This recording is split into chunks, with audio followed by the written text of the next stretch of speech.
ब्रजेश सोलंकी, इनका सवाल है कि गांधी जी ने क्या अपने सत्याग्रह के जरिए ब्रिटिश गवर्नमेंट को साइकोलॉजिकली और इकोनॉमिकली कमजोर किया।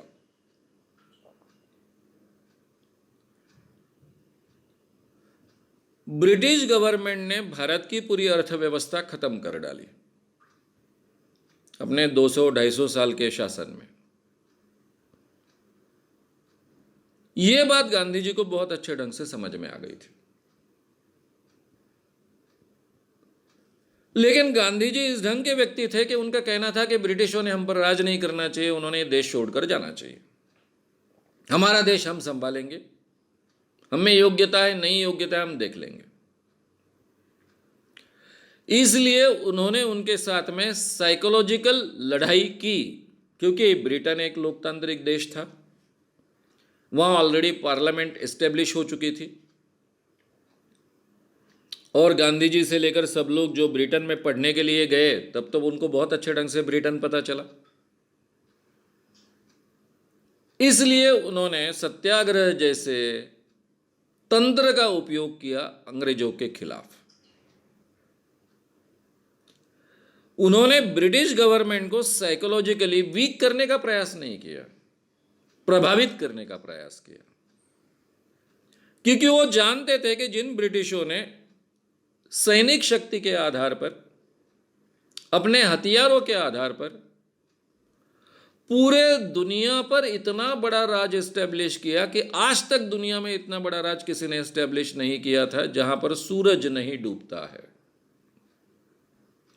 उनके साथ में तो हथियारों के साथ में लड़ाई में कोई जीत ही नहीं सकता। और फिर उनका दूसरा सवाल ऐसा था कि हथियारों के साथ में जो लड़ाई जीतेगा वही राज करेगा, वहां तो आम आदमी का राज आने वाला नहीं। और वो लोकतंत्र को समझ लिया था उन्होंने, ब्रिटेन में देखा था, इसलिए उन्हें अपने देश में लोकतांत्रिक व्यवस्था चाहिए थी।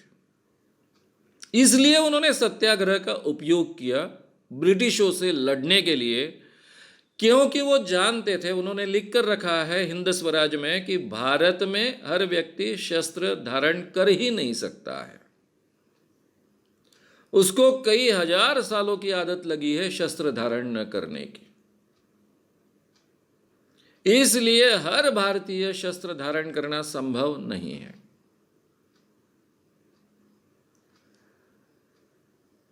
और शस्त्र धारण करना संभव नहीं है, अंग्रेजों के साथ में शस्त्र के आधार पर लड़ाई करना संभव नहीं है, तो लोकतांत्रिक तरीके से लड़ाई करेंगे, हम मरने के लिए तैयार है, जेल भरो आंदोलन करेंगे, गोलियों के सामने या तोपों के सामने मरने के लिए तैयार होंगे। और उन्होंने हजारों नहीं लाखों लोगों को अंग्रेजों के खिलाफ खड़ा किया। यह दुनिया के इतिहास में इतना बड़ा काम कभी किसी ने नहीं किया आज तक। और अंग्रेजों के लिए यह लड़ाई बहुत असंभव थी। निहत्थे लोगों पर कितनी गोलियां चलाए, कितने हथगोले डाले, आखिरी में वहां तो लोकतंत्र था ब्रिटेन में, सभी लोग कोई राक्षस थे नहीं। एक राजा राक्षस हो सकता है और उसके कारण उसके सब सेनापति से लेकर सैनिक राक्षस हो सकते हैं, लेकिन आम नागरिक सभी के सभी राक्षस बनना तो बहुत कठिन है। इसलिए वो सत्याग्रह था, वो साइकोलॉजिकल लड़ाई थी। अंग्रेजों को साइकोलॉजिकल वीक करने का उनका कोई उद्देश्य नहीं था। और रहा सवाल, उन्होंने खादी ग्रामीण चीजें उपयोग में लाना या फिर स्वदेशी का उपयोग करना, यह आग्रह, उसके पीछे उनकी आर्थिक लड़ाई थी। जो तुम हमारा शोषण करते हो, हमारे भारत की एक स्वावलंबी और स्वयंपूर्ण अर्थव्यवस्था थी, गांव गांव में हर गांव स्वावलंबी और स्वयंपूर्ण था, उसको आपने 200-250 सालों में पूरी तरह से खत्म कर डाला। और आज पूरे हमारे देश का शोषण कर कर आपके फैक्ट्रीज चलते हैं इंग्लैंड के, उसके खिलाफ आम आदमी को खड़ा किया था। वो ब्रिटिश साम्राज्य की अर्थव्यवस्था वीक करने के लिए नहीं, हमारा हक प्राप्त करने के लिए, उनका ये जो शोषण का हथियार है उसको रोकने के लिए। क्योंकि वो जानते थे ये लड़ाई तो मैं केवल भारत में कर रहा हूँ। अंग्रेजों का राज कहाँ का है? ऑस्ट्रेलिया में है, कनाडा में है, अफ्रीका में है, कई देशों में है, एशिया में बाकी कई जगह है। ऐसी अवस्था में वो जानते थे कि हम तो कोई ब्रिटिश को वीक नहीं कर सकते बहुत, लेकिन हमारा हक प्राप्त कर सकते हैं। गांधी जी लड़ाई करते वक्त दूसरे का नुकसान करे इसके बारे में नहीं सोचते थे। वो अपने देश के बारे में, अपने बारे में, अपने हक के बारे में सोचते थे।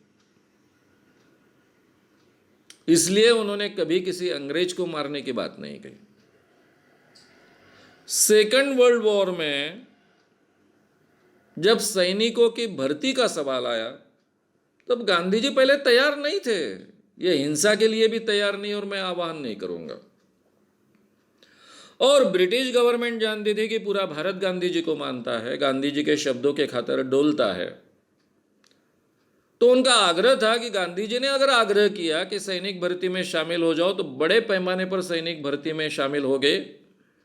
और जो सेकंड वर्ल्ड वॉर शुरू है वो लड़ाई हम बहुत अच्छे ढंग से, अगर हमें जीतनी है तो भारतीयों की हमें मदद चाहिए। तब सरदार पटेल है, पंडित जवाहरलाल नेहरू है, इन्होंने गांधी जी को बहुत कन्विंस किया, उनके ध्यान में लाकर दिया कि अगर हिटलर पूरे दुनिया पर राज करने लगे तो हमारी स्वतंत्रता को कोई मतलब नहीं बचेगा, हमारी स्वतंत्रता आंदोलन को भी कोई मतलब नहीं बचेगा। इसलिए हमने अभी ब्रिटिशों की मदद करनी चाहिए। और तब ये शर्त रखी गई कि हम आपको मदद करेंगे। मैं आह्वान करूंगा कि ये सेकंड वर्ल्ड वॉर में ब्रिटिश की ओर से लड़ने के लिए भारतीय सैनिक बड़े पैमाने पर सैनिक दल में शामिल हो, लेकिन उसके एवज में हमको आपको स्वतंत्रता देनी होगी। ये बात तब तय हुई और फिर उन्होंने आह्वान किया। तो इसके पीछे भी ब्रिटिशों को सशक्त करना ये नहीं था कारण। ये हिटलर का जो पूरे दुनिया को एक फैसिज्म का इतना बड़ा डेंजर दुनिया पर लटक रहा है उसको खत्म करना है। तो पहले बड़े डेंजर को खत्म करे और बाद में ये छोटे डेंजर, कम से कम ये लोकतांत्रिक तरीके मानने वाले लोग हैं। यहां बहुत अन्याय करते, अत्याचार करते हैं, लेकिन ये अन्याय और अत्याचार को वहां उनको पूरी तरह से समर्थन नहीं मिलता है, ये उनको पता था।